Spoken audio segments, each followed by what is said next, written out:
manzon Allah sallallahu alaihi wasallama shine kawai alƙiblar ba bayawa ba bambancin ɗarika ba bambancin wani ne shugaban gidana annabi Muhammadu kawai mu tafi a cikinsa mu soyi junan mu soyayya ta annabi wanda Allah ya masa baiwa a cikin gaban manzo Allah to mu bayin sa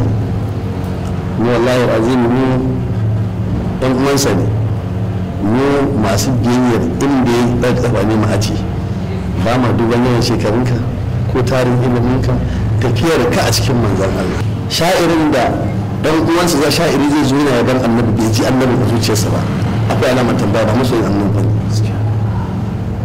sai sha'iri ya zama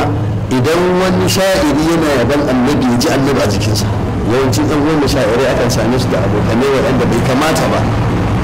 abokanan ka iya jan su zuwa guraren da bai kamata ba manufa ɗaya da ni da ku gaba ɗaya manufa ɗaya